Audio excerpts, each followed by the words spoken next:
The Type 071 amphibious transport dock, also known by its NATO designation Yuzhao-class, represents a notable milestone in China's naval development.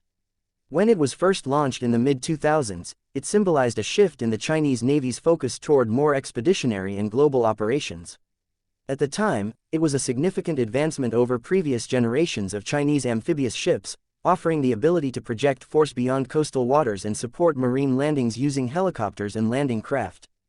However, nearly 2 decades later, its design is beginning to show its age. While still relatively modern compared to legacy vessels from earlier eras, the Type 071 lacks many features now considered standard for high-end amphibious operations. It has a full load displacement of around 25,000 tons and is capable of carrying approximately 600 to 800 troops, along with a combination of helicopters and landing craft. Its primary mission is to transport and deploy these forces ashore, typically during joint operations or in support of naval task groups. One of the main shortcomings of the Type 071 is its defensive and offensive systems. It is lightly armed, with a single 76mm naval gun and close-in weapon systems for point defense. There are no missile systems or integrated advanced sensor suites that would enable it to operate independently in contested environments. This limits its survivability in scenarios involving modern anti-ship missiles, submarines, or coordinated air attacks.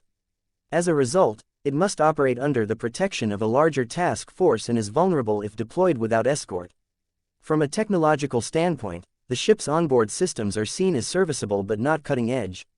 Its propulsion and electrical systems, for example, have not been reported to feature significant innovations or performance enhancements compared to other ships in its class globally.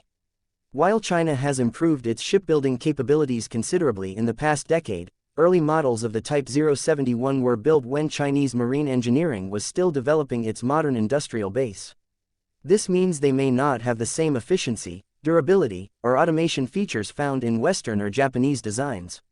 A particular issue involves the ship's use of the Type 726 air-cushioned landing craft (LCAC), which are meant to quickly transport troops and vehicles from the ship to shore. These LCACs have suffered from repeated reliability problems, particularly with their gas turbine engines. This has led to operational limitations, especially in scenarios requiring sustained or large-scale amphibious landings. While upgrades have been introduced, their effectiveness in real-world conditions remains unproven. The Type 071 has been deployed in multiple peacetime missions, including anti-piracy patrols and disaster response exercises. While these deployments demonstrate logistical utility, they have not tested the ship under real combat conditions. As such, its ability to perform in high-intensity conflicts is still speculative. Analysts often point out that China's Navy, while growing rapidly in size, lacks combat experience, especially in multi-domain amphibious operations. This inexperience means that even technically sound platforms like the Type 071 might not perform as expected under pressure. In recent years, Chinese media has often highlighted the Type 071 as a symbol of increasing maritime strength. However, these portrayals can exaggerate its actual capability, especially when compared to larger and more versatile platforms developed by other countries. For example, amphibious assault ships from the United States or France are equipped with more comprehensive command and control suites, stronger defensive systems, and the ability to host fixed-wing aircraft or large-scale helicopter operations. The Type 071 simply doesn't operate on that level. Additionally, newer ships such as the Type 075 landing helicopter dock have already started to take over the role that the Type 071 once filled. The Type 075 is larger, more modern, and designed from the outset for high-tempo amphibious assault operations.